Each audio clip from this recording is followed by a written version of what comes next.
어, 오늘 이제 마태복음 오늘 강해하는 시간인데 51강째인데 지금 저에게 하나님께서 몇 가지 책망하시는 것이 있었다라고 하는 것을 말씀을 드렸죠. 그래서 우리 인간들의 그 마음이 의로워지는 그래서 거룩하게 되는 그러한 마음의 그 청결함, 이 은혜 가운데 우리가 있으면서 거기까지 나아가기 전에 이제 이 말씀 속에서 조금 지체가 되고 있죠. 자, 오늘은 우리가 제목이 아주 제가 일부러 충격적인 이러한 제목을 정했습니다. 거짓 선지자가 되는 지름길이다 라고 하는 것이죠. 그래서 데살로니가전서 5장 6절하고 베드로전서 5장 8절을 제시를 했습니다. 자, 우리 같이 본문을 한번 우리가 봉독을 해보도록 하겠습니다. 데살로니가전서 5장 6절입니다. 다 같이 봉독합니다. 그러므로 우리는 다른 이들과 같이 자지 말고 오직 깨어 근신할지니라. 또 베드로전서 5장 8절을 우리가 같이 봉독합니다. 근신하라 깨어라 너희 대적 마귀가 우는 사자같이 두루 다니며 삼킬 자를 찾나니. 아멘. 이 말씀 속에서 우리가 오늘 하나님의 그 은혜에 또 한 시간을 생각을 해보도록 하겠습니다. 제가 글쎄요, 이제 이러한 이야기들은 아마 저도 아마 처음 느껴보는 그러한 것들이고요. 이것이 이제 뭐 제 느낌이니까 저에게 주신 하나님의 은혜니까 정통적인 성경의 중심이다라고 이렇게 말할 수는 없습니다. 그렇게 주장할 수는 없지만 맞을 것 같다라는 그런 어떤 생각을, 물론 다 자기 자신이 성경을 공부하는 사람, 성경을 연구하는 사람, 성경을 설교하는 사람들은 다 자기 그 성경에 대한 성경관이 다 옳다라고 생각을 하겠죠. 그리고 그렇게 주장을 하게 되겠죠. 자, 그런 상황 속에서 물론 저 자신도 이것이 옳다라고 이렇게 인정을 하면서 하나님 앞에 받은 그런 몇 가지들이 있습니다. 그래서 오늘 이 거짓 선지자가 되는 지름길이다라고 하는 이러한 제목 속에서 이런 말씀은 없습니다. 그래서 하나님께서 제게 주신 그 은혜가 뭘까? 그래서 여러분들이 어떻게 어떻게 세상을 느끼고 있는지는 잘 모르겠어요. 그래서 어느 날 기도하는데 하나님께서 과연 하나님의 은혜를 언제 줄까? 여러분들 한번 그런 거 느끼셨는지 모르겠습니다. 우리가 만약에 서울을 간다 그러면 여기서부터 서울까지 어떤 곳을 지나서 어떤 걸 지나서 이렇게 저렇게 가다 보면 얼마만큼 걸린다. 쉽게 말하면 목적지가 딱 정해져 있는 상황 속에서 이렇게 가는 그 길은 그냥 갈 수가 있죠. 그런데 목적지를 모를 때 자, 쉽게 말하면 이제 우리가 아빠를 따라서 가는데 아빠가 가자. 그럼 아들아 따라가자. 그러면 이제 딱 아빠 따라서 갑니다. 근데 어린 아이들은 뭐 아무 생각이 없으니까 그냥 엄마가 또 아빠가 가자는 대로 가겠지만 조금 이제 생각이 있는 애들은 이제 가다가 지루하기 시작하죠. 엄마 언제 가? 아빠 어디까지 가는 거야? 그러면 엄마 아빠는 여기 고기 하나만 넘으면 돼. 그렇지만 도착지는 아주 어디가 있는지도 모르죠. 거기 하나 넘었는데도 또 안 나오면 아빠 언제까지 가야 돼? 어디까지 가야 되는 거야? 얼마만큼 가야 되는 거야? 힘들어. 막 그러겠죠. 쉽게 말하면 목적지를 모르면 가는 길이 너무 힘듭니다. 혹시 그런 건 느껴보셨습니까? 제가 기도하다가 하나님 앞에 그런 걸 한번 은혜를 받은 적이 있어요. 하나님, 도대체 하나님의 은혜는 언제 주십니까? 근데 우리는 여러분들이 신앙생활을 좀 했던 분들 또 여기저기 그 설교를 좀 들어보신 분들은 그런 말씀들을 혹시 기억하실는지 모르겠습니다. 언제까지 기도해야 되느냐?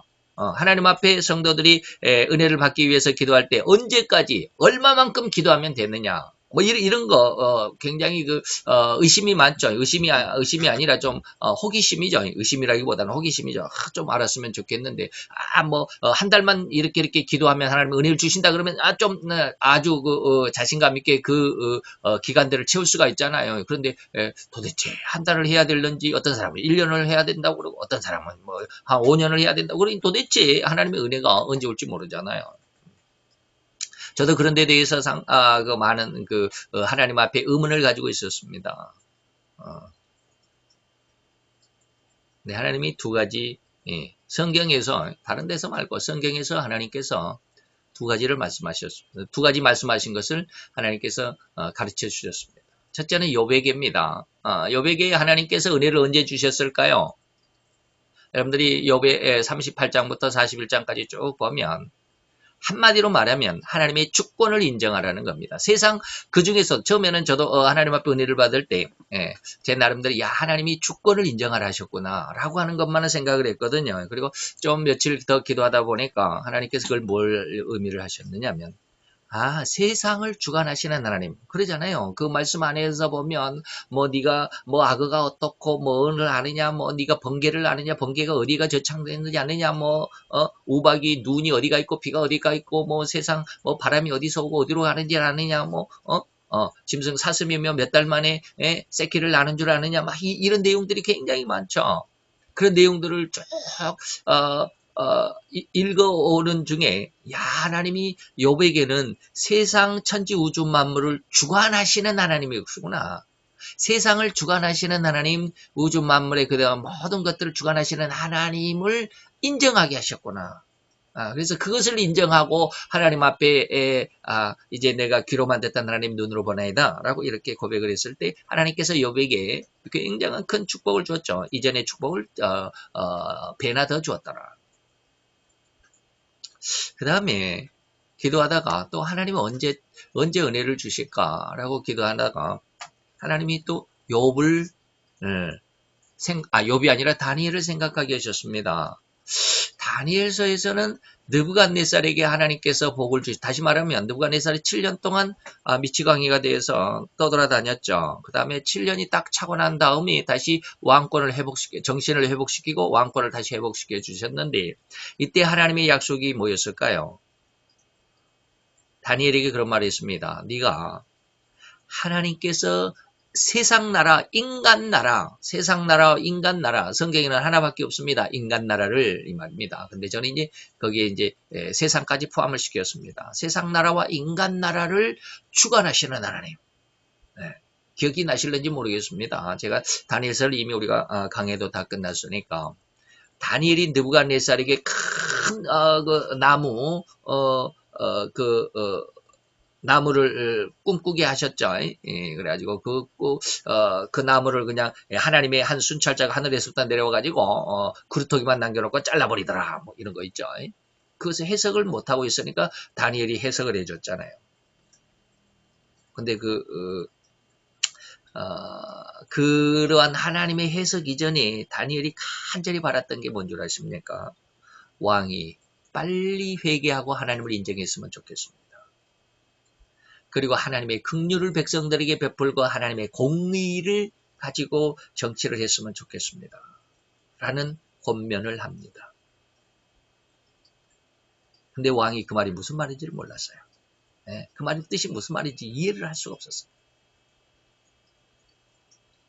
그리고 나서 다니엘이 왕에게 이야기합니다. 이 꿈의 해석은 왕이 7년 동안 정신을 잃고 들에 거하며 독수리 발톱같이 사자처럼 또 들짐승처럼 풀을 먹고 그렇게 세상을 돌아다니다가 왕이 하늘을 우러러볼 때 7년 만에 하늘을 우러러볼 때 왕의 기운이 되돌아와서 왕이 회복이 되겠습니다. 라는 예언을 줍니다. 네, 그런 말이 오늘 본문에 나올는지 모르겠어요.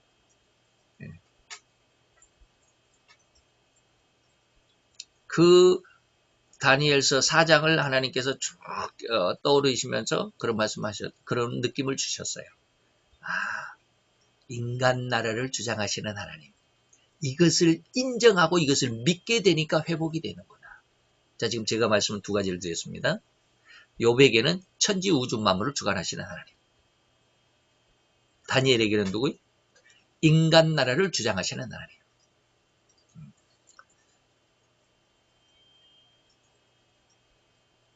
여기까지만 여러분들이 이제 성경적이니까 받아주시기 바랍니다. 나머지 두 가지가 있는데 두 가지는 내 개인적인 하나님의 은혜예요. 그러니까 여러분들이 이 말씀을 들어도 인정을 안 할 수도 있고 인정을 안 해줘도 괜찮아요. 안 믿어도 괜찮아요. 지금 앞으로 이제 제가 두 가지를 말씀을 드릴 건데요. 그 두 가지는 여러분들이 안 믿어도 괜찮습니다. 그냥 백 목사가 이렇게 은혜를 받았구나 라고 이렇게 그냥 지나가는 그런 생각으로 그런 느낌으로만 받아도 괜찮습니다. 이건 왜 그러냐면 이거 두 가지는 제 은혜이기 때문에 그래요. 제 자랑이기 때문에 그래요. 이 자랑이라고 제가 지금 말씀드립니다. 어떤 설교 속에서 자랑은 안 한다고 그러잖아요. 그런데 이거는 자랑이라고 지금 내가 말씀드리는 겁니다. 제가 느낀 것. 그러면서 하나님께서 느끼시게 하는 것이 뭐냐면 하나님 도대체 나에게는 언제 하나님이 내게 복을 주실까요? 이 은혜를 주실까요? 라고 기도했을 때 예전부터 지금까지 하나님께서 저희 모든 은혜 주신 것들을 생각나게 하셨습니다. 그것을 한 그 실로 쫙 꿰었습니다. 예. 처음에는 이랬지, 처음에는 그랬지, 이런 것들이 생각이 나면서 하나님이 요즘에 나에게 느끼게 하시는 것이 무엇일까라고 하는 것들을 굉장히 뭐 전혀 생각지도 못했는데 이것이 하나의 어떤 뭐랄까 결정체로 이렇게 딱 왔습니다. 이것이 뭐냐면 마태복음 7장입니다. 7장에 내가 늘 22, 3절 이야기를 하는데 그것 말고 인간의 인격을 주장하시는 하나님. 다시 말하면 예수님께서 예루살렘에 올라갈 때 그 수많은 사람들이 예수님을 추정하죠. 따라가죠. 그러니까 헬라파 유대인들이 나도 예수님의 제자가 되고 싶다 해가지고 예수님의 제자 빌립에게 와서 좀 청탁을 하죠. 나도 예수님의 제자가 됐으면 좋겠다. 이 말을 예수님께 딱 이야기를 하니까 예수님이 뭐라고 그랬습니까? 새도 깃들일 것이 있고 여우도 굴이 있지만 인자는 머리 둘 것이 없다. 이런 말씀을 하십니다. 그게 이제 어떤 내용이냐면 인간의 마음이 인격을 주장하시는 하나님이시거든요. 인격이라 해요. 아무리 여러분들이 나는 예수를 믿고 싶다 해도 하나님께서 여러분들의 마음에 은혜를 주시지 않으면 예수 안 믿어집니다. 여러분들 이해하실는지 모르겠어요. 그렇습니다. 아무리 또 내가 그냥 예수의 복음에 너무 열정이 있어가지고 그냥 복음을 증거해도 상대방이 안 받아들여집니다. 안 받습니다. 절대로 그 말을 받아들이지 않습니다. 믿으려고 하지 않습니다. 더 충격적인 결과를 말씀드릴게요. 나는 열정을 가지고 예수를 증거하지만 그 상대방이 나보다 더 강력했을 때 말이에요. 다시 말하면 저 사람이 불신에 너무 강력했을 때 내가 예수를 믿는 믿음의 어떤 수치보다도 상대방이 불신의 수치가 내 믿음의 수치보다 더 강력했을 때 어떤 결과가 나타날까요? 물론 잠언서에 보면 미련한 자를 훈계하면 그 훈계가 오히려 뭐가 돼? 독이 돼서 날아온다. 나에게 원수지게 한다. 원수로 생각한다 이 말이야. 내가 자꾸 좋은 것을 주면 상대방 나를 원수로 얘기합니다. 그 말이 사도행전에 있습니다. 다시 말하면 뭡니까? 사도 바울이 그냥 막 예수의 이름으로 병든 자를 일으키고 뭐 귀신을 쫓아내고 안전벨기를 일으키고 눈먼 소경들을 막 눈을 띄고 그러니까 스게와라고 하는 그때 제사장이죠. 제사장에 7명의 아들이 있었는데 7명의 아들이 떼거지로 다니면서 그냥 막 귀신을 쫓아내고 막 이런 어떤 복음의 열정을 가지고 그런 일을 했습니다. 결과가 어땠을까요? 귀신에게 세상 말로 하면 아주 쪽팔리게 얻어맞았습니다. 그게 제일 두려운 거. 저는 제일 두려운 게 그겁니다. 내가 복음을 가지고 나간데 저들이 내가 가지고 있는 복음의 능력보다도 더 강력했을 때 나는 그들의 반격을 받게 됩니다. 이것이 마지막 시대가 될 겁니다. 그래서 그리스도인들이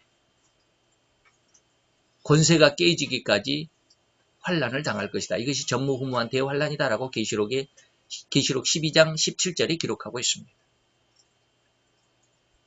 계시록 12장 17절은 지금 제가 말씀드린 그런 내용의 적극적인 표현은 아닙니다만은 의미가 그렇습니다. 사단이 바다와 육지에 발을 딛고 하나님의 성도들을 싸우고 예수의 증거와 하나님의 복음을 가진 하나님의 증거와 예수의 복음을 가진 자들, 증거를 가진 자들과 싸우기 위하여 바다 모래 위에 섰더라. 이 말이 바로 그런 뜻입니다. 기독교가 왜 이렇게 앞으로 엄청난 피해를 당할까? 죄를 이길 권능이 없기 때문에 그렇습니다. 그러면서 하나님께서 제게 주신 은혜가 뭐냐면 지금까지 계속 그런 겁니다. 세상을 이길 권능을 가져야 돼. 세상을 이길 권능을 가져야 돼. 예수님이 세상을 이겼잖아요. 그 이김의 권능이 뭔지 제가 보혜사 성령의 3대 사역의 세 번째가 뭐요? 심판에 대한 책망. 심판에 대한 책망은 뭐요? 내가 세상 왕을 이겼노라. 이김의 권세다라는 말을 무지무지 많이 강조를 했습니다.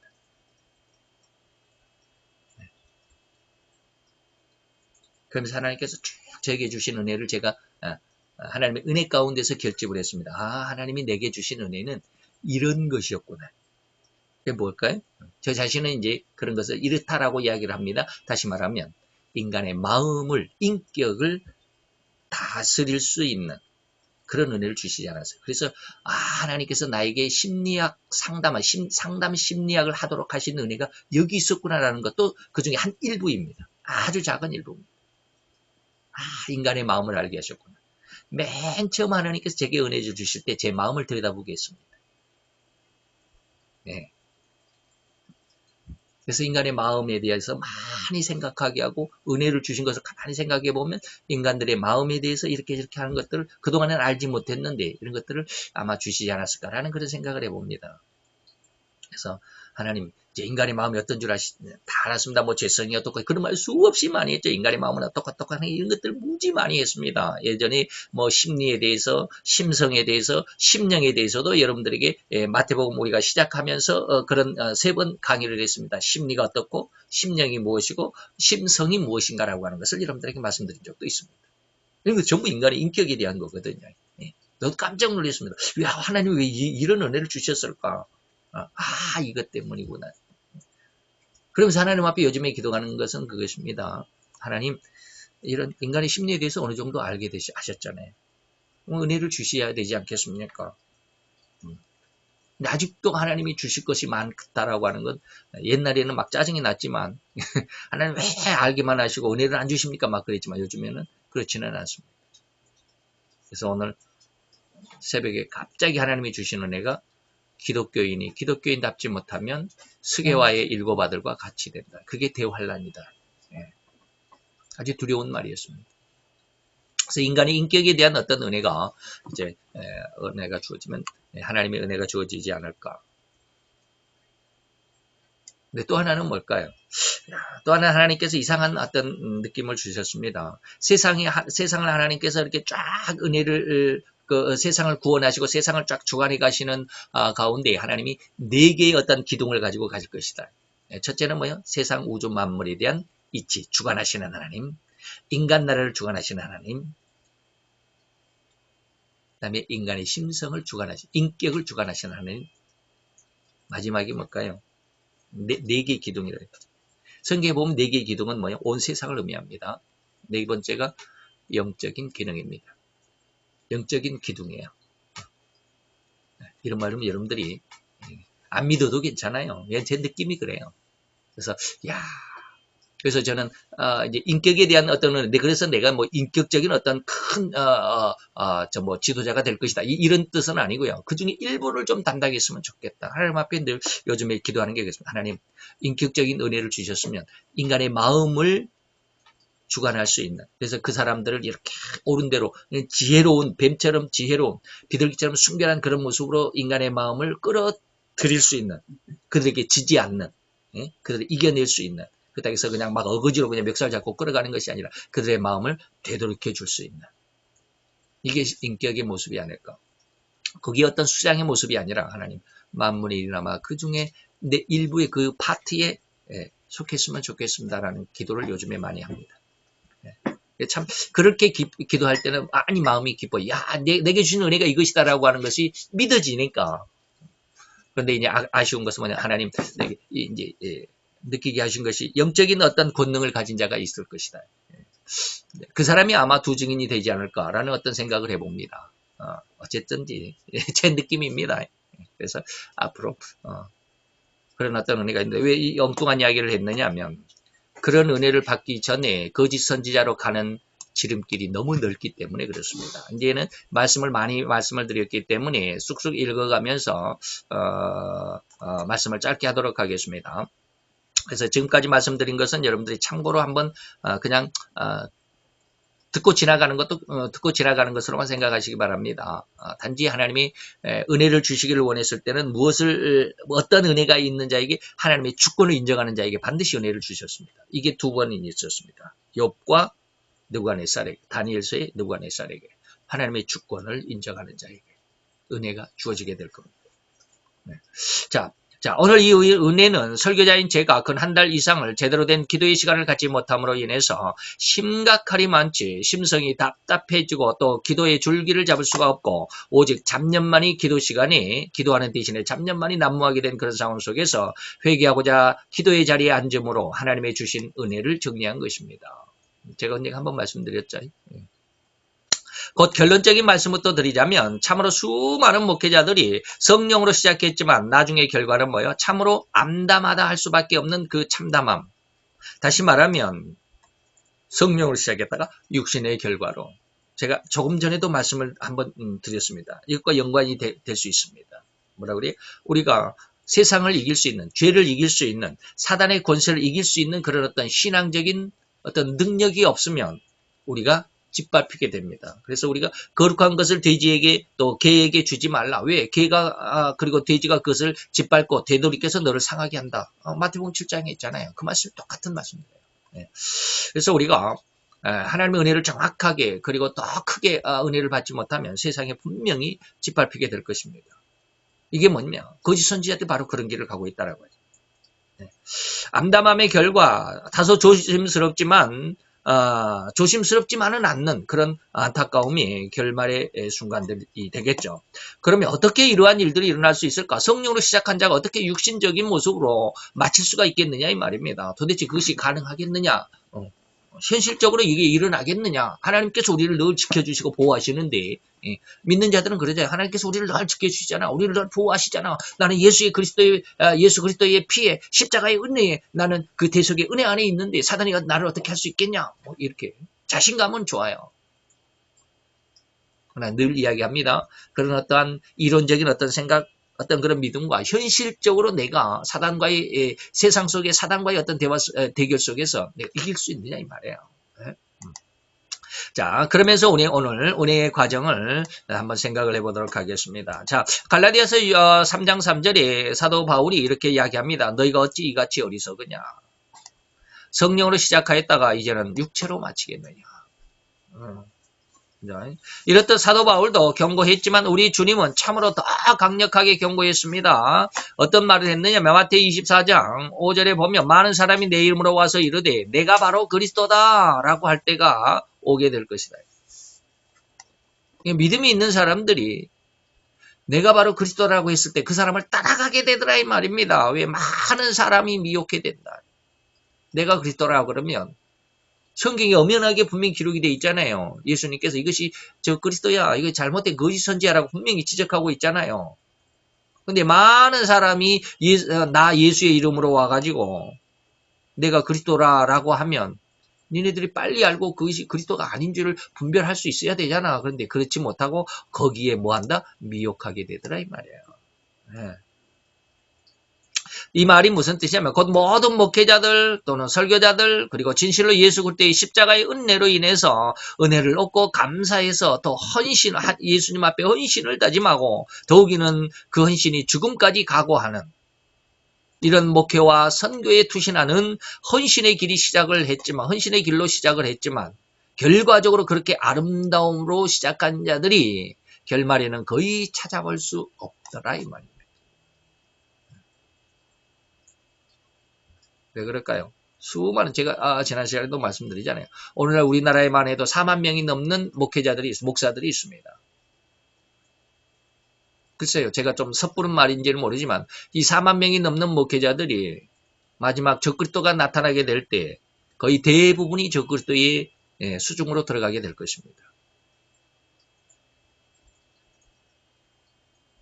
그걸 제가 지금 기독교의 신앙을 비하하는 것입니까? 아닙니다. 성경의 예언입니다. 수많은 사람이 많은 사람을 미혹하게 된다. 이건 적그리스도만이 아니에요. 적그리스도의 밑에 하수인 거짓 선지자들까지 말이에요. 왜 이런 일이 벌어지는 것일까요? 왜 이러한 일들은 진행되어 가는 것일까요? 그 과정들을 한번 짚어가 보도록 할 것입니다. 먼저 예수님의 십자가의 은혜를 얻은 자들은 너무너무 기뻐하죠. 그래서 더욱 기도하고자 합니다. 그리고 나아가서 헌신하기도 합니다. 나는 예수를 위해서 일생을 살 거야. 저같이 목사가 되기도 합니다. 바로 성직자의 길로 가게 된다고 할 수 있겠죠. 그러면서 기도에 불을 붙입니다. 매주 철야를 하기도 하고 매주 한 번씩 매주 산기도를 가기도 하고 하나님 앞에서 긴밀한 교제를 위해서 자기의 영성을 위해서 그렇게 열심을 가지게 됩니다. 너무 좋잖아요. 오늘날 목사들이 이러지 않은 사람들이 거의 없습니다. 다 목사들이 이렇다라고 우리는 믿습니다. 믿어줍니다. 그런 열심이 있습니다. 참으로 주님께 대한 충성이란 그 자체를 이루어가면서 살아간다고 할 수 있을 것이죠. 이거 부인할 수 없습니다. 그런데 어느 날부터인지 삶의 현실 속으로 들어갑니다. 제 경우가 그렇습니다. 너무 하루의 일정이 바쁘다 보니까 아니면 다른 어떠한 부분, 다른 말하면 마음에 여러 가지 변동상 이 마음의 갈등이 있어집니다. 그래서 그것이 답답하고 고민되어 결코 풀릴 것 같지 않는 이 엉켜버린 실타리 같은 삶의 현실 앞에서 그저 낙심하고 실망감으로 한숨만을 내쉬다가 점차 기도의 시간들을 잡지 못하는 시간들로 채워가게 되는 것입니다. 믿음 있는 사람들은 그렇지는 않겠죠. 그 어려운 상황 속에서도 목회를 이끌어가고 예수의 구원을 위해서 구원의 복음을 전하는 이런 사람들도 없지는 않습니다. 그러나 그 사람들이 극히 일부더라 이 말입니다. 근데 왜 이렇게 잘못된 길로 갈 수밖에 없을까요? 그렇게 자신이 무기력함에 실망하는 그런 상황. 저는 이런 것들 무지 많이 겪습니다. 제가 아까 말씀드렸죠. 글쎄요. 다른 분들은 이런 말씀들을 안 해서 잘 모르겠어요. 근데 저는 이 심리적인 갈등을 너무너무 많이 겪습니다. 조금 좋으면 그동안 저희 설교를 계속 쭉 들어보신 분들은 그럴 거예요. 어느 때는 그냥 막 흥분되다시피 할 정도로 정말로 막 자신감이 넘치는 어느 때는 그냥 기가 팍 죽고 말이죠. 이 마음의 심리적인 상태가 너무 심각하게 이 굴곡, 이 정상과 저 그냥 골짜기를 아주 그냥 우리가 흔히 말하는 천당과 지옥을 오고 갈 때가 너무너무 많았습니다. 심리적인 변동, 아주 변화무쌍한 이런 심리적인 갈등을 굉장히 많이 겪었습니다. 그 심리적인 어떤 최저점에 달할 때는 완전한 무기력함 속에 실망하기도 하고 그러죠. 그래서 또 때로는 기도하지도 못하고 있는 자신을 자책을 하면서도 결코 자책하면서도 기도의 시간을 붙잡지를 못하는 이런 상황들이 많습니다. 그렇게 열심히 이마에 땀을 멈추질 않았던 시절들, 그렇게 열심히 하나님 앞에 열심히 했던 그 목회의 시절들, 이것들이 서서히 기억의 뒤안길로 묻혀가 버리는 것입니다. 안타깝죠. 저 자신도 지금은 그래요. 지금도 그래요. 그래서 오늘 새벽에 하나님이 아주 충격적인 한마디를 하신 것 같아요. 스게와의 7 아들. 아주 충격이었습니다.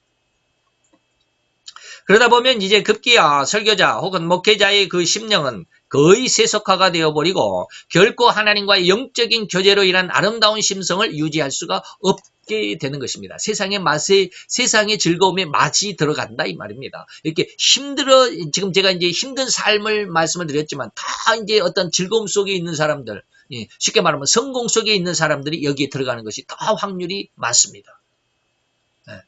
쉽게 말하면 목회에 어느 정도 성공했다는 사람들. 제가 어느 순간 어떤 목사님의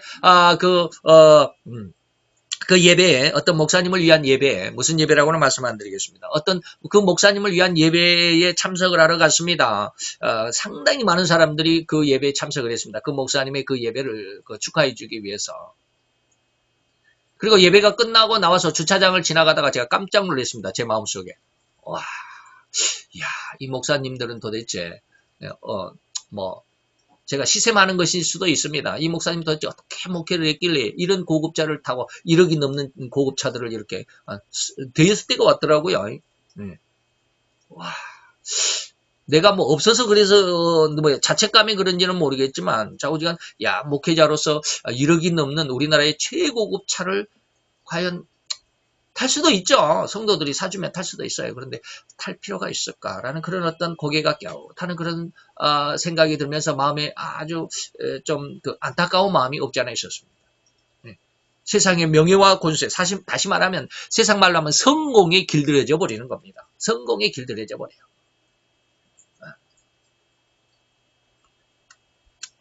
그래서 예수의 복음을 전한다고는 하지만 자기는 어떤 내가 이렇게 성공했다라고 하는 남들보다 더 앞서간다라고 하는 이런 어떤 자존감이 세상 말로 하면 뭐 어느 기독교 안에서도 요즘에 자존감이라는 말을 많이 쓰는데 이 자존감이 굉장히 강력해지고 여기에 고양이 돼버리면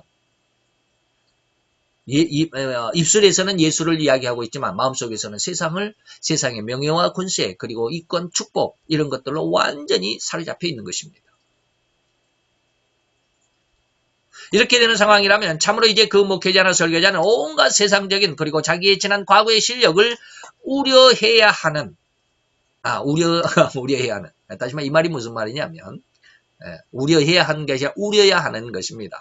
해자가 빠져있죠. 이게 맞는 말입니다. 무슨 말이냐면 하나님의 영적인 어떤 교감이 다시 말해 하나님과의 영적인 교제가 조금씩 퇴보가 되죠.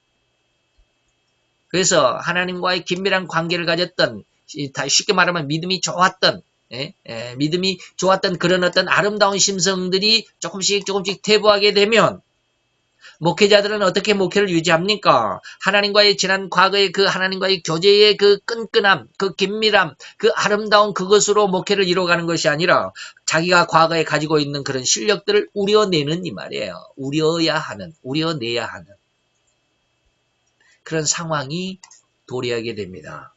그 결과는 참으로 너무도 심각하게 될 것입니다. 이는 정령세속과의 학문적인 것만으로 하나님을 대변할 그러한 상황에 내몰리게 되기 때문에 그렇습니다. 그렇게 된다면 이제 하나님께서 내가 너희를 보내지 않았다라고 하실 수밖에 없습니다. 예레미야서에 제가 이렇게 많은 말씀들을 제가 여러분들에게 지금 들려드리고자 합니다. 한 번씩 쭉 읽어드리도록 하겠습니다.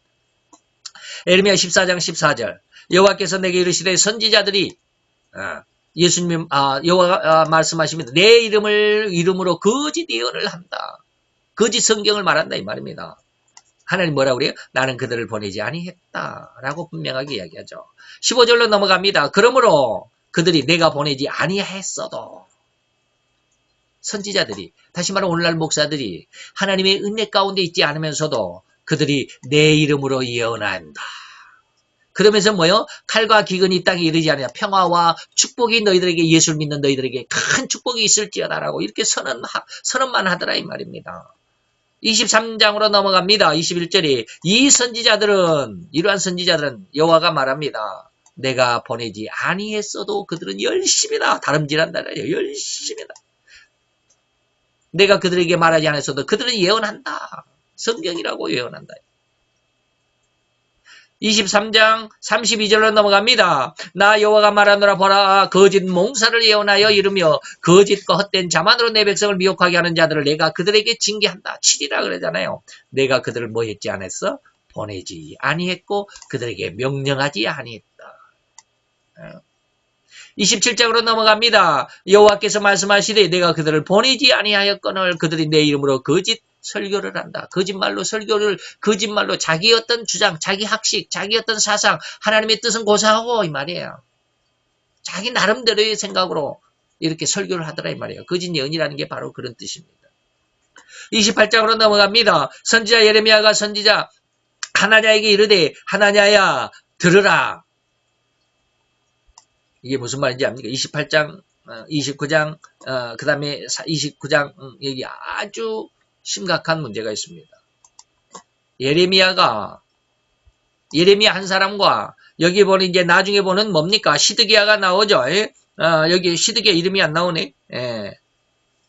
시드기야라고 하는데 시드기야와 스마야라고 하는 이렇게 그 그룹의 선지자들입니다.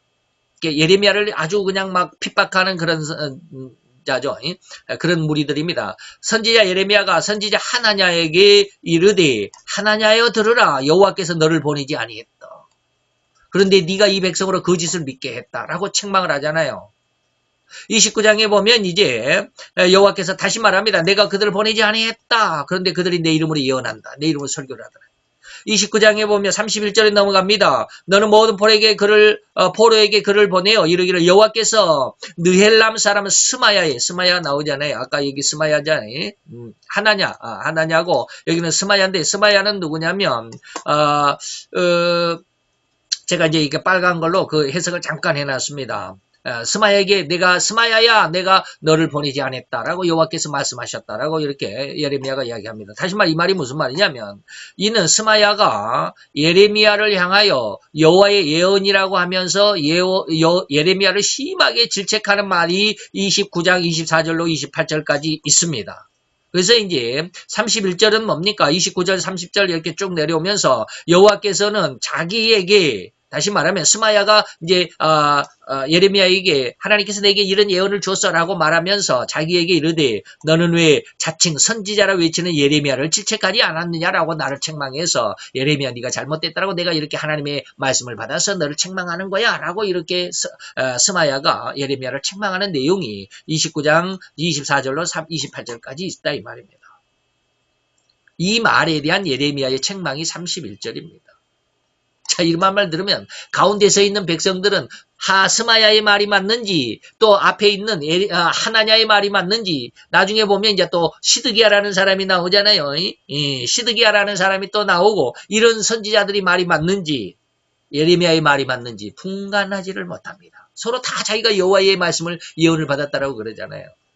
저도 지금 처음 서두에 그런 말씀을 드렸습니다. 앞에 거 두 가지는 성경적인 것이기 때문에 믿어도 좋지만 뒤에 두 가지는 내 개인적인 것이기 때문에 여러분들이 안 믿어도 좋다.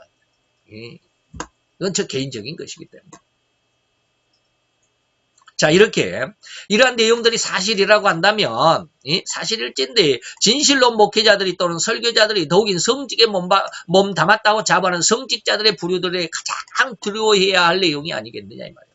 하나님이 나를 보내주시지도 않았는데 내가 하나님의 말씀을 하고 있다. 정말 아이러니하잖아요. 어떻게 그렇게 자신 있게 말할까요? 자기 자신만 알 거예요. 다른 사람들은 절대 몰라요. 그 마음속을 들여다볼 수가 없기 때문에. 참으로 처음 시작은 너무도 귀하고 성령으로 시작했을지라도 그 결말은 이렇듯 하나님과의 긴밀하고 깊은 교제를 소홀히 했다. 그렇기 때문에 그로 인해서 하나님의 의도와 또 하나님의 나아가시는 어떤 방향 또 하나님의 주관하심을 알지 못함으로 인해서 저절로 세속화의 길에 접어들 수밖에 없다. 그러니까 축복이나 외친다 이 말입니다. 세상에 제일 좋은 것은 뭐예요? 복이잖아요. 복. 네가 축복을 받아라. 돈 많이 벌어라. 네가 사업에 성공할 거야. 네가 성공할 거야. 너는 잘 될 거야. 하나님이 너를 지켜줄 거야. 너를 보호할 거야. 너를 인도하시는 거야. 너는 예수의 이름으로 모든 복을 받을지. 여러분들한테 제가 지난번에 한번 말씀을 드렸죠. 여호와가 가정 파괴범이다. 제목이 굉장히 충격적이잖아요. 저는 이제 이름이 없는 목사니까 유튜브에 제 설교를 올리면 거의 들어보는 사람들이 없어요. 듣는 사람이 없어요. 그런데 제목이 충격적이잖아요. 여호와가 가정 파괴범이다. 그 설교는 되게 많이 들었더라고요. 누가. 지금 한 25번 넘어갔을 거예요. 다른 거는 뭐 2번, 3번밖에 안 보는데 하나님은 인간을 축복하시는데 그 축복의 의미를 잘 알아야 돼요. 왜 축복하시느냐? 욥이 어떻게 축복을 받았습니까? 느부갓네살이 어떻게 하나님의 그 믿는 자가 아님에도 불구하고 축복을 받았습니까? 그 전에 축복을 받기 전에 엄청나게 깨졌잖아요. 세상 말로 하면 엄청나게 깨졌습니다. 철저하게 깨졌습니다. 완전히 깨졌습니다. 그렇게 깨뜨리고 나서야 하나님이 다시 세우잖아요. 하나님이 그저 우리에게 축복 주시지 않습니다. 철저하게 깨뜨리시고 그 심령을 어떻게 하나님을 믿는 주권을 인정하도록 하신 것입니다. 욥을 완전히 깨뜨리시고 하나님의 주권을 인정하도록 하시잖아요. 그 주권을 인정하고 난 다음에야 비로소 하나님께서 축복을 주셨잖아요. 느부갓네살도 세계 최고의 왕이었습니다. 당시에.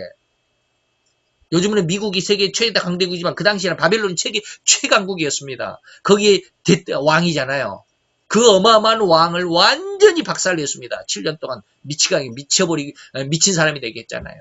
그렇게 깨뜨리고 난 다음에 하나님의 주권, 모든 인간 나라, 세상 나라를 주관하시는 하나님, 어떤 누구에게 왕권을 주시고 어떤 누구에게 이 나라를 주시는 그 하나님의 주권을 인정하게 되니까 다시 회복이 되잖아요. 여러분들 심령이 완전히 변화를 받아야 돼요.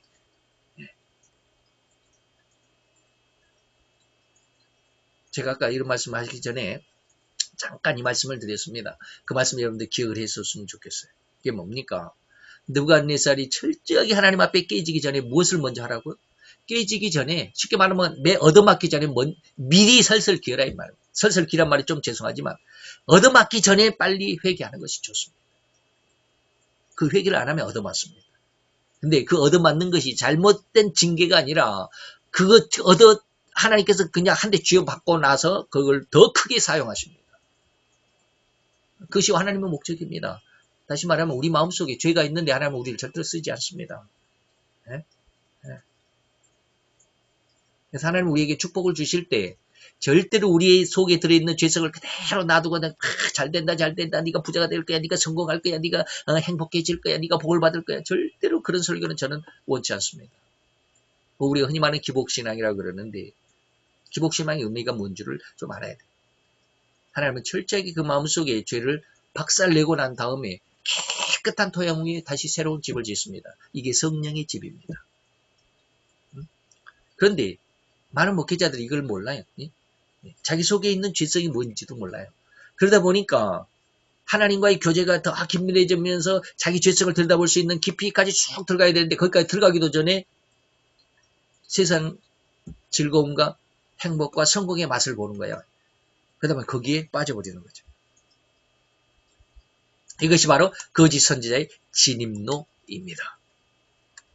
이러한 상황과 이런 상태의 대표적인 예로 바로 예레미야 시대에 예레미야를 책망했던 스마야 29장 예레미야서 29장 그리고 선지자 미가야를 책망하고 뺨을 후려친 시드기야 열왕기상 22장에 보면 시드기야 아까 제가 말씀드렸죠. 하나냐 스마냐 시드기야 이런 사람.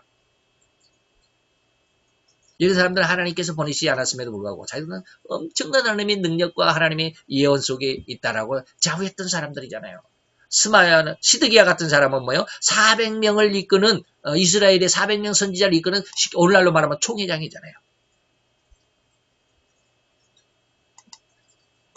바로 그러한 예의 절대적이고 좋은 본보기가 바로 이런 내용들입니다. 그래서 열왕기상 22장 24절에 보면 시드기야가 그럽니다. 그나 아나의 아들 시드기야가 가까이 와서 미가야의 이것은 예레미야 시대가 아니라 미가야 시대. 미가야라고 하는 미가야의 뺨을 치며 이르되 여호와의 영이 나를 떠나서 어디로 말미암아 미가야 너에게 가서 하나님이 예언을 주시더냐 이렇게 시드기야가 장담하잖아요.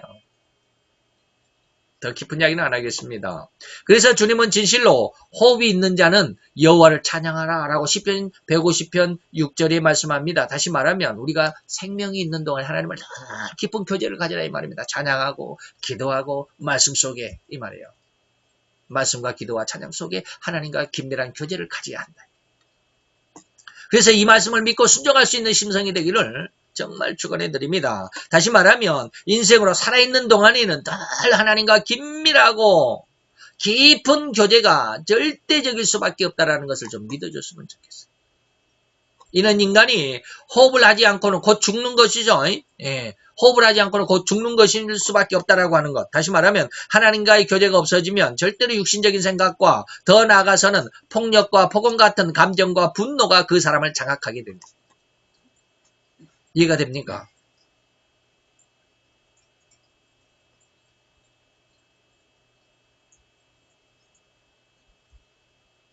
저는 예전에 저희 아이들이 지금 셋인데, 저희 아이들이, 제대로 신앙생활을 안 하면 무지하게 화를 냈어요. 믿음에 좀, 아주 그냥 좀, 믿음에 좀 열심히 좀 했으면 좋겠는데, 안 하니까, 억지로라도 그냥 막 야단치고 막 그랬어요. 근데 요즘에는 내버려 둡니다. 나쁘게 말하면 하든지 말든지 내버려 둬요. 왜요? 하나님이 주관이 어떤 것인지 알기 때문에 그렇습니다. 하나님이 주관하십니다. 아까 제가 말씀드렸잖아요. 아무리 예수를 일러줘도 못 알아듣습니다. 왜? 내가 그들의 마음을 장악할 수 있는 영적인 능력이 부족하기 때문에 그렇습니다.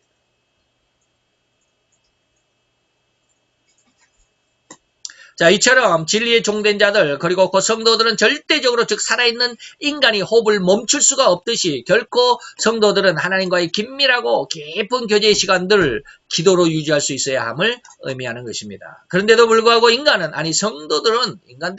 모든 사람들 중에 성도들은 일상에 너무 찌들리죠. 너무 바쁘다 보니까 참으로 하나님과의 교제의 시간을 갖기가 이토록 어렵다라고 하는 것 저도 인정합니다. 제가 그렇게 해보니까 그렇더라고요. 정말 답답해요, 요즘에. 그래서 기도하는 시간, 기도하는 자리에 앉아서 조용하고 깊은 내면의 역사하시는 하나님을 만나기란 그렇게 쉬운 것만은 아니죠. 우리 오늘날 삶이 너무 바빠서 그렇다 이 말이에요. 그러나 그러한 상황과 그러한 여건들은 진실로 이 세상을 장악하고 있는 사단의 너무도 깊은 계략이라고 하는 것, 괴계라고 하는 것임을 우리는 알아볼 수 있어야만 하지 않겠느냐 이 말이에요.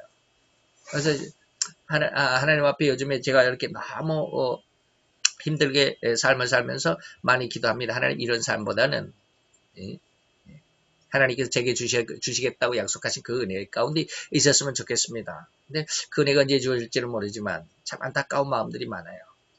그래서 주님의 진실로 주님의 영광을 바라볼 수 있는 눈을 가리고 막아버리는 이 세상의 바쁜 일정들이죠. 사단의 그 가락한 흉계와 내막들 그 안에서 우리는 이처럼 일상에 죽도록 매여 있을 수밖에 없음을 잊어서는 안 되는데 이걸 알아차릴 수 있는 사람이 거의 없다 이 말이죠.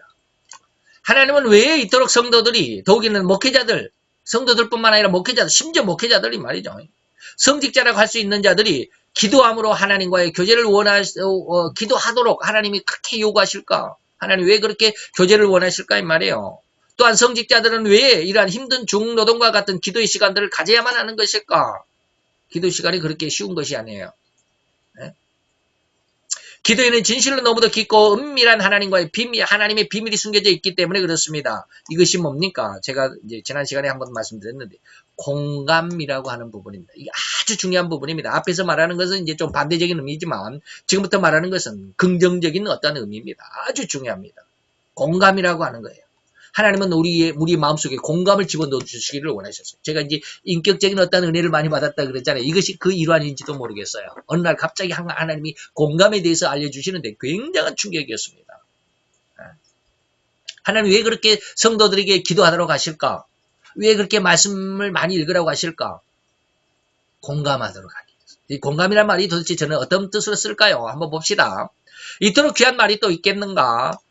다시 말하면 상대의 마음을, 심정을, 곧 그 마음과 감정, 심정은 뭐예요? 마음과 감정이죠. 마음이나 감정이나 똑같은 말인데 마음과 그 감정을 이해할 수 있는, 다른 말로 하면 같은 마음이 되는, 같은 감정으로 느낄 수 있는 그 말이 뭐예요? 공감입니다.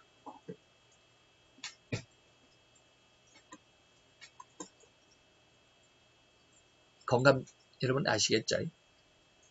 하나님의 어떤 우리가 그 신앙적인 은혜 안에가 아니라 신앙 밖에서도, 다시 말하면 학문적 안에서도 심리학이나 또 상담학 속에 들어가면 공감이라는 말을 상당히 많이 씁니다.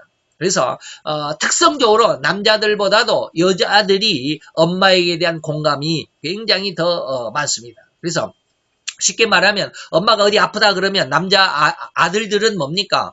엄마가 아프다 해도 거들떠도 안 봅니다. 지 장난감만 가지고 놉니다. 엄마가 아파 그래도 한번 쳐다보고는 말도 않고 그냥 지 장난감 지 노는 것밖에 모릅니다. 근데 여자아이들은 어떡합니까?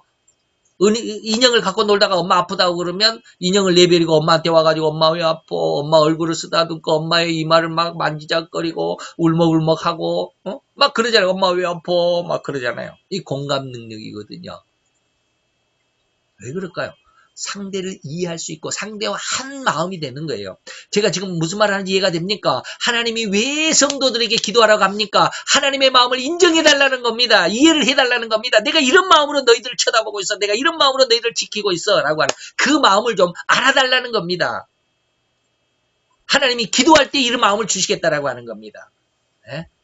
기도하지 않으면 이 마음 절대로 하나님 주시지 않습니다.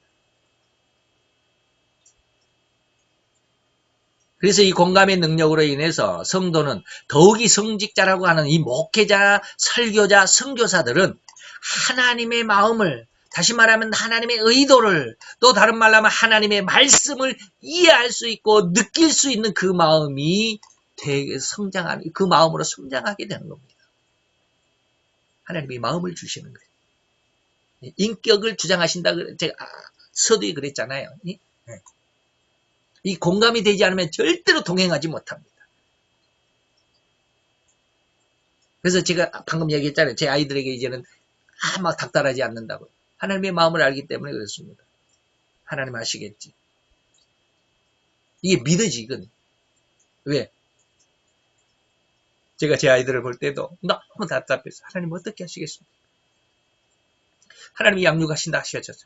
제가 암을 발견하기 하루 전에 그 하나님이 말씀하셨다 그랬잖아요.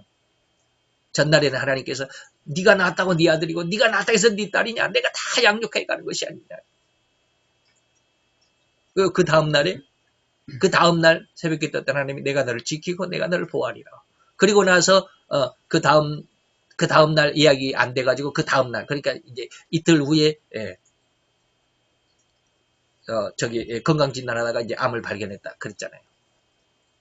그걸 기억하면서 하나님 앞에 늘 기도했습니다. 하나님 제 아이들 어떻게 하시겠습니까? 하나님 양육하신다 하시지 않았습니까? 하나님 왜 그렇게 하십니까? 그래서 제가 지난번에 말씀드렸습니다. 내가 변화시켰으리라. 내가 저들을 변화시켜서 쓸 거야. 저는 그 하나님의 주관하심을 믿습니다. 그래서 요즘에는 제 아이들이 어떻게 하든지 뭐 이렇게 일어나다 어쨌든지 뭐 짜증은 나지만 제발 좀 믿음에 열심을 가져라라고 말하지 않습니다. 하나님의 주관하심이 있을 거라는 믿음이 있어요. 하나님이 분명히 그렇게 하시겠다라고 하는 믿음이 있었기 때문에 내가 아무리 닥달해도 안 돼. 이 뭐야? 하나님의 공감 능력이거든요. 하나님의 마음을 좀 이해해달라 이 말이야. 말로만 너희들이 성경을 읽고 말로만 너희들이 기도하고 그러지 말고 내 마음을 좀 알아달라. 내 마음과 좀 공감 능력을 좀 가자. 공감 교제 좀 하자 이 말입니다. 제가 이 말씀 공감이란 말씀 하나님께서 제게 하셨을 때 굉장히 놀랐다고 그랬습니다. 아주 충격이었습니다. 하나님의 마음이 이렇게 몰랐구나. 상대의 마음을 알아준다는 게 이렇게 중요한데, 저도 인간들 속에 서로, 인간의 어떤 속에서 그 마음을 저도 다 알지 못합니다. 공감이 안 되니까.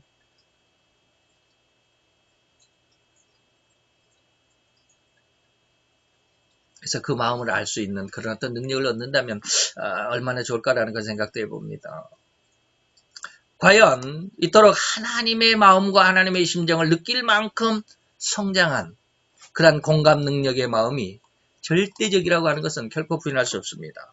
그러면 어떻게 이러한 그 하나님의 마음을 이해할 수 있는 공감 능력을 가질 수 있을까요? 어떻게 해야 그런 능력을 가질 수 있을까요? 이것은 필수적으로 수없이 많은 경험, 다른 말로 하자면 아마도 경험이라는 말보다는 체휼이라고 하는 말로 표현하는 것이 맞을 것입니다.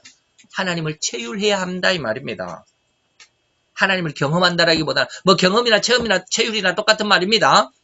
그러나 체휼이란 경험이라는 말보다는 저는 체휼이라는 말씀을 더 여러분들에게 나는 이 말을 체휼이라는 말을 더 선호한다라고 이렇게 말씀드리고 싶습니다. 다시 말하면 둘 다 즉 경험이라는 말이나 체휼이라는 말은 같은 말이겠지만 그래도 경험이라는 말보다는 저는 더욱 체휼이라는 말을 더욱 깊고 깊은 연관성을 갖게 한다는 그런 의미를 갖지 않나 이렇게 생각합니다. 이러한 체휼의 반복, 다시 말해 하나님의 은혜를 반복하는 거예요. 하나님을 나와 함께하는 것.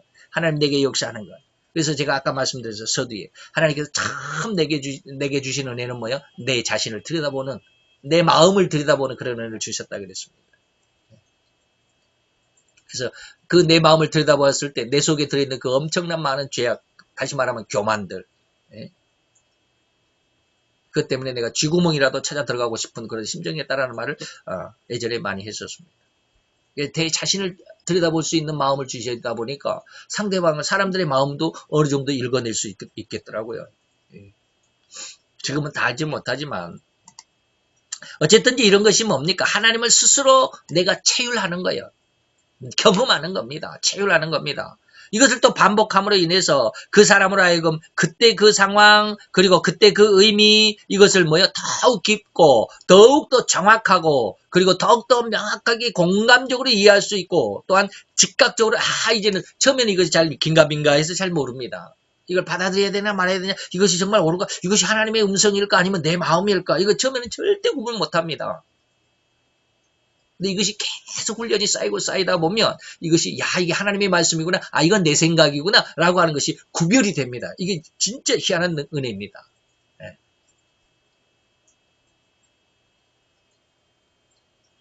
요즘에 하나님이 그런 거 많이 느끼게 하죠. 어떤 은혜를 주면 하나님 이거 하나님의 말씀일까, 하나님이 성령 하나님의 가르침일까요, 내 마음일까요? 이렇게 보면 분명히 하나님의 말씀이라는 것이 뚜렷하게 느껴집니다. 나로서는, 다시 말하면 인간으로서는 이게 도저히 생각할 수 없는 그런 것들을 하나님이 알게 하셨다라는 것이 느낌으로 와집니다. 그래서 즉각적으로 수용할 수 있어서 같은 마음이 되도록 하게 하는 이러한 교감 능력이 바로 뭡니까? 공감입니다. 그래서 하나님과의 관계에서 그러한 공감의 능력을 얻으려면 참으로 인간이 얼마나 많은, 다시 말하면 남보다 더 많은 기회를 얻어야 되는데, 그 기회가 하나님을 경험하는 기회라는 거예요. 그래서 직접 그 몸과 마음으로 체휼함을 가져야만 할 것이다. 기도 많이 하라는 뜻이죠. 성경 많이 읽으라는 뜻입니다. 그래서 젊어서는 결코 이러한 공감 능력이 부족하다 할 수밖에 없습니다. 그죠? 이제 나이가 좀 들어보니까 어른들의 말이 이해가 되잖아요. 여러분들, 젊은 사람들은, 저희 아이들도 역시 마찬가지예요. 젊은 사람들은 앉았다 일어날 때 아이고 이런 소리가 전혀 뭔 뜻인지를 몰라요. 뭔 뜻인지 모르겠어요. 근데 나이가 좀 들어보면 몸이 조금 이제 힘이 좀 빠지게 되면 앉았다 일어나는 게 힘들어요. 그러다 보니 아이쿠 이런 소리가 나요. 이렇게. 어느 순간부터 내가 아이고 소리, 내가 벌써 이런 아이고 소리를 하게 됐네. 이런. 네. 이게 공감이 되잖아요. 이제 그 마음이. 네. 자, 그래서 오로지 배우고 경험하여 체득하는 그러한 학습의 과정이 바로 이 공감 능력을 얻는 가장 지름길입니다. 절대로 하늘에서 뚝딱 떨어지는 것 아닙니다. 그러나 이러한 경험을 통해서 체휼함이 반복이 되고 반복이 될수록 더욱 상대를 깊이 그리고 정확하게 느낄 수 있는 공감 능력을 가질 수 있습니다. 그래서 연애하는 남녀가 자주 만나는 거예요. 그래야 공감 능력이 생기잖아요. 어느 날 갑자기 만나가지고 내 천생배필이다 그럴 수 있습니까? 그런 사람도 없잖아요. 있지만 거의 그렇지 않잖아요. 같이 사귀어보고 또 같이 있는 시간들을 보내보고 그러다 보니까 상대의 어떤 장점이 뭐고 단점이 뭐고 이런 것들을 알게 되고 그러다 보니까 이제 결혼을 하게 되고 그러잖아요. 그래서 주님은 모세를 80세가 되도록 기다리셨어. 40년 동안은 어마어마한 축복 속에서, 세상의 축복, 이 바로의 왕의 왕자로서의 삶을, 최고의 축복의 삶을, 그리고 나머지 40년은 종의 삶을 살도록 하셨습니다.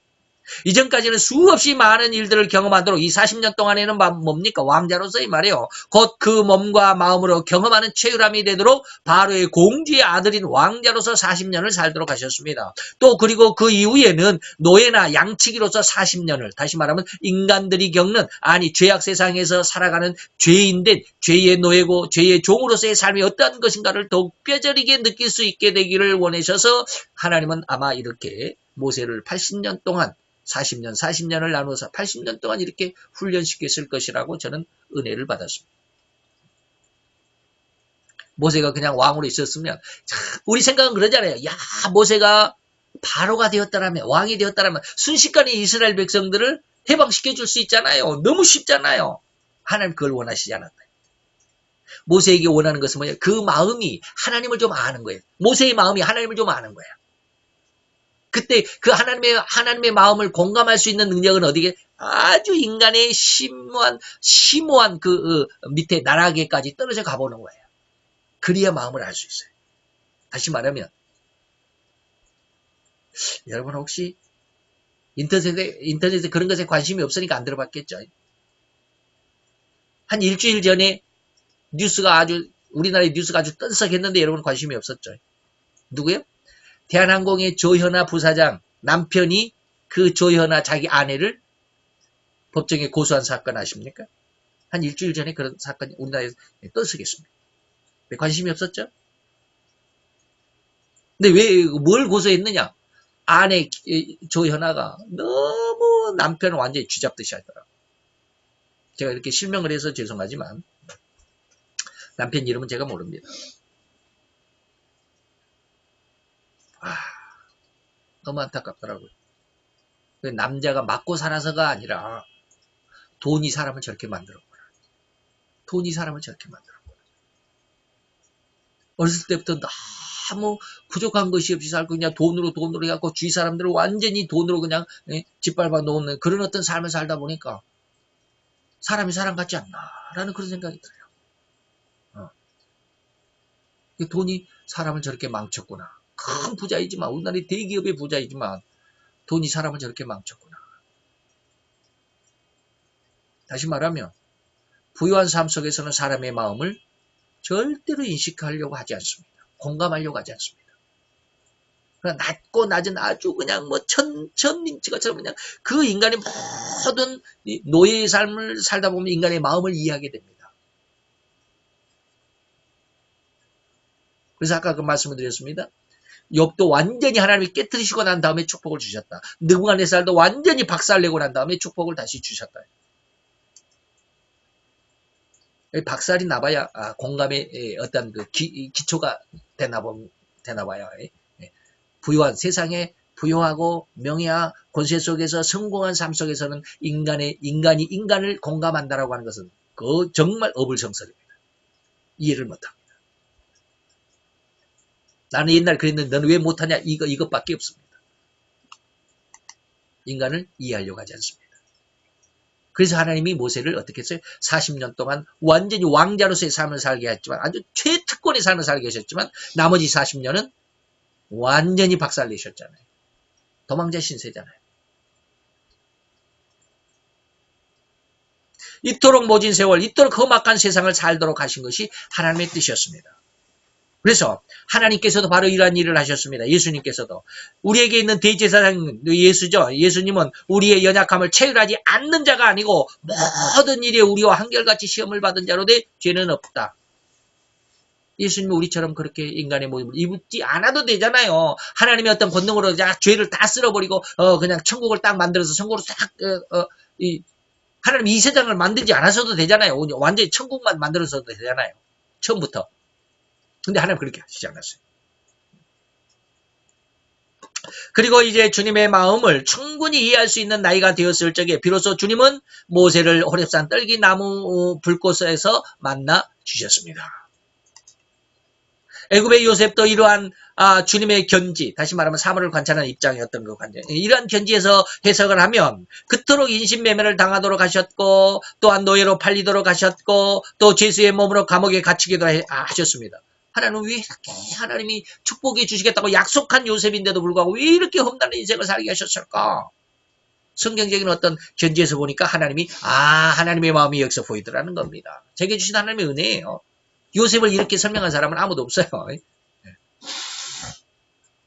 왜 그렇게 하셨을까? 이런 모진 삶의 때에 요셉은 더욱 하나님을 앙망하게 됩니다. 자기에게 주신 하나님의 그 결코 변개될 수 없는 약속이 이루어짐을 얼마나 간절히 구했을까? 얼마나 하나님 앞에 목을 메고 있었을까? 하나님을 간절히 바랬다 이 말입니다. 얼마나 사모했을 것인가? 그래서 하나님은 이렇게 말씀하십니다. 나를 사랑하는 자들은 나의 사랑을 입을 것이고 나를 간절히 찾는 자가 나를 만난다. 세상의 부유함 속에 세상의 축복 속에 있는 사람은 하나님의 필요성을 못 느낍니다. 왜? 나는 살만하거든요. 시편 63편에 말합니다. 하나님이시여 주는 나의 하나님이십니다. 내가 간절히 주를 찾되 물이 없어서 마르고 공핍한 땅에서 내 영혼이 주를 갈망하듯이 내가 주를 갈망합니다. 고난 속에 있을 때, 그래서 고난이 다윗이 말하기로 고난이 그래서 무엇이다? 유익이다라고 말하는 거예요. 그래서 요즘에 제가 고난이 유익이라는 말을 너무 절감합니다. 그 말을 옛날에는 모르고 그냥 썼어요. 모르고 썼어요. 근데 여호와가 가정 파괴범이라는 것을 알고 난부터 고난이 이렇게 축복이구나. 이러한 마음이 진실로 공감 능력을 부인할 수가 없는 그런 공감 능력을 갖는 마음으로 성장합니다. 곧 여호와를 갈망하고 여호와를 앙망하고 여호와를 얻고자 하는 그 마음, 이것이 여호와의 마음이 어떠함을 알았기에 그러한 마음과 함께 그 하나님의 마음과 함께 되기를 그렇게 갈망하고 앙망했다라는 것이 아니겠는가 말입니다. 더욱 이런 공감 능력은 인간의 마음에 적용이 되고 적합할 것이오니 이 마음은 오직 여호와 하나님 아버지의 형상일 뿐이다. 왜? 하나님의 마음이 그러니까 우리 마음도 그렇게 되는 것은 당연한 겁니다. 근데 세상과 공감하려고 그러잖아요, 우리는. 가장 중요하고 가장 핵심적인 인간을 구성하는 중심 요소가 뭐예요? 이 마음입니다. 그런데 이렇듯 중요하고 핵심적인 공감 능력이 부족할 때 나타나는 현상은 진실로 소돔성에서 롯의 구원의 메시지를 듣고도 농담으로 여겼던 두 사위, 공감 능력이 없으니까, 하나님의 마음을 못 알아들으니까, 하나님이 세상을 이렇게 책망하실 거야, 만не 징계하실 거야 라고 해도 그것이 이해할 수가 없고 이해하지도 못합니다. 왜? 공감 능력이 없잖아요. 하나님을 이해하지를 못하잖아요. 근데 하나님이 그 마음을 변화시켜 주시겠다라는 겁니다. 또 노아의 때 멸망을 받는 순간까지도 주님의 복음의 소리에 귀를 닫고 있었던 그 수많은 온 세계 사람들, 노아와 아내와 그 6명의 딸과 자부, 아니지, 아들과 며느리지, 딸과 자부가 아니라 8명 사람들만 살아남고 온 세상 사람들이 다 하나님의 징계를 받았잖아요. 이때가 기독교상에 또 한 번 올 겁니다. 창세기 19장 롯이 나가서 그 딸들과 조곤한 사위들에게 구하여 이르되 여호와께서 이 성을 멸하실 것이다. 그러니 너희는 일어나 이곳에서 떠나라 하되 그 사위들은 뭐했다? 농담으로 여겼더라. 마태 24장 37절 39절에도 보면 예수님께서 이때를 마지막 예수님이 세상의 환란의 때를 이렇게 예언하십니다. 노아의 때와 같을 것이다. 홍수가 나기 전에 노아가 방주에 들어가던 날까지 얼마나 사람들을 전도했습니까? 그러나 사람들은 뭐예요? 먹고 마시고 장가들고 시집가고 있으면서 홍수가 나서 저희를 다 멸하기까지 깨닫지도 못했더라. 인자에 임할 때도 이렇게 될 것이다. 그래서 주님은 인간들에게 이러한 공감 능력을 극대화시키시기를 원하셔서 또 훈련시키기를 원하셔서 이토록 험악한 사단의 세계에서 곧 엄청난 숫자의 이리떼들 속에서 양을 보낸과 같은 그런 상황으로 내몰면서 그 속에서 훈련시키시는 것입니다. 그의 백성들을 거기에 보내신다라는 것을 깨달아야만 할 것입니다. 보라, 내가 너희를 보내는 것이 양을 이리떼 가운데 보낸 것 같다. 너희는 거기 죽을 수밖에 없어. 그러나 너희들이 살아남아야 되는데 살아남을 수 있는 방법은 뭐예요? 뱀 같은 지혜와 비둘기 같은 순결함 뿐이야. 세상과 야합하라는 그런 더러운 마음, 순결함이 없는, 비둘기같이 순결함이 없는 더럽고 추악하고 세상 속에 야합하고 세상과 더불어서 살아가려고 하는 그런 마음으로서는 그 세상을 이겨낼 수가, 이들에게 이겨낼 수가 없다라는 겁니다. 이것은 변기할 수 없는 하나님의 진리입니다. 그래서 내 주님의 의도와 주관하심 안에서 인간이 행하고 있는 그 길이 아니면 인간의 성장과 과정 그리고 이러한 과정과 행함이 진실로 이미 창세전에 하나님의 의도와 계획 가운데 있었다라는 것을 알아야만 합니다. 그래서 이러한 하나님의 의도와 계획이셨기에 인간이 이 세상에서 즉 이 죄악에 사단이 가장 완벽하게 장악한 흉악한 세상에서 당하는 고난이 얼마나 귀한지, 고난이 유익이다라는 말 제가 방금 말씀드렸잖아요. 그래서 인간이 고난당하는 게 그렇게 하나님이 나를 미워하고 하나님이 나를 외면해서가 아니라 나를 축복을 주시기 위한 하나님의 절대적인, 다시 말하면 필수적인 과정입니다. 왜 하나님은 나를 그렇게 고난 속에 집어넣어야만 할까요? 내 속의 죄를 다 빼내시기 위해서. 나로 하여금 하나님과 공감할 수 있는 마음의 능력이 그 속에 채워지게 하시기 위해서요. 사랑하는 성도 여러분, 진실로 아버지는 우리 성도들을 아들로 삼으셨기에 더욱 진실한, 더욱 완전한 아들과 딸이 되기를 원하셨습니다. 우리 성도들이 하나님의 아들과 딸이 되기를 원하셨습니다. 그래서 그렇게 완전함에 인도하시기를 원하셨기 때문에 그 양육하는 과정에서는 비록 고난이라도, 비록 환난이라도, 비록 역경을 견디게도 해야만 하셨습니다. 그리고 또한 견딜 수 있는 능력을 부여해 주셨다는 것을 우리는 믿어야만 합니다. 어려움을 이겨낼 수 있습니다. 이러한 고난이 없었다고 한다면 곧 이 세상에서 더욱 잘 먹고 잘 살아가는 인생으로만 살아가게 되었었다면 참으로 그 결말이 얼마나 끔찍했을 것인가. 제가 방금 실명을 말씀드렸던 우리 조 부사장, 그 사람만 제가 이야기를 하는 건 아닙니다. 오늘날 돈을 가진 사람들, 명예와 권세를 가진 사람들 절대로 겸손하지 않습니다. 절대라고 왜 말합니까? 사단이 그렇게 하기 때문에 그렇습니다. 사단의 사상이기 때문에 그렇습니다. 뭐 돈 많은 사람들이 아주 훌륭한 일을 하는, 전혀 하는 사람이 없다라고 말할 수는 없습니다. 아주 많은 일을 했습니다. 여러분들이 혹시 아실는지 모르지만 우리나라의 훈민정음, 여러분, 훈민정음에 대해서 여러분 들으셨는지 몰라요. 저도 어렸을 때요, 중학교 때인가, 초등학교 고학년 때인가요? 그런 이야기를 들었어요. 우리나라 기억 니은 디귿 가나다가 이렇게 어떻게 세종대왕이 어떻게 해서 만드셨을까?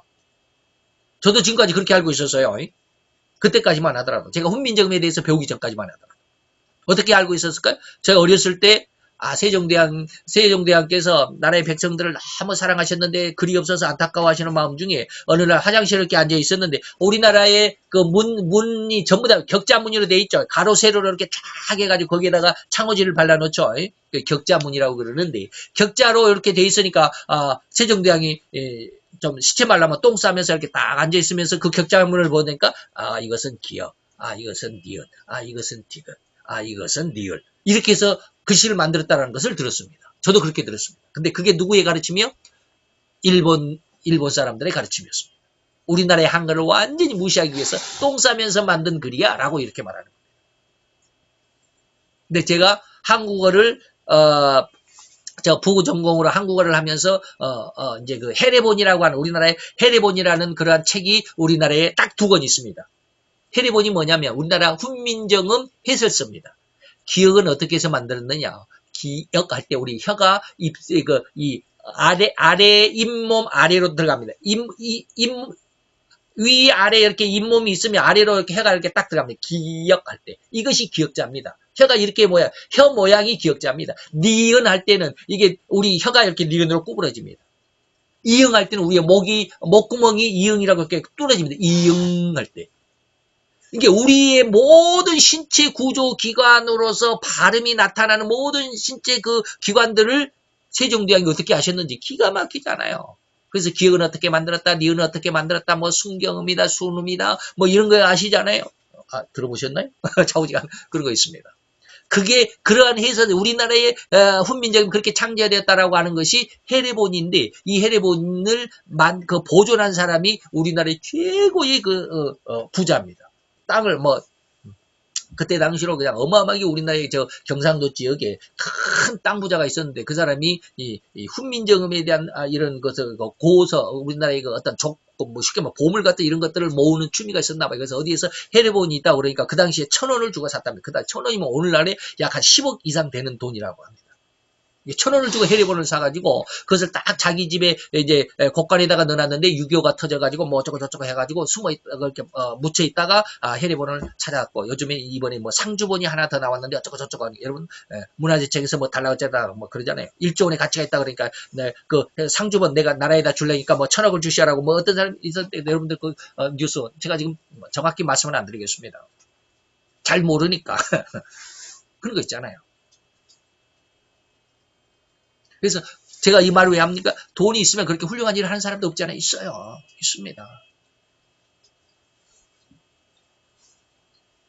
그러나 거의 많은 사람들은 거의 90% 이상은 돈 많으면 절대로 하나님을 인정하지 않고 겸손하지 않습니다.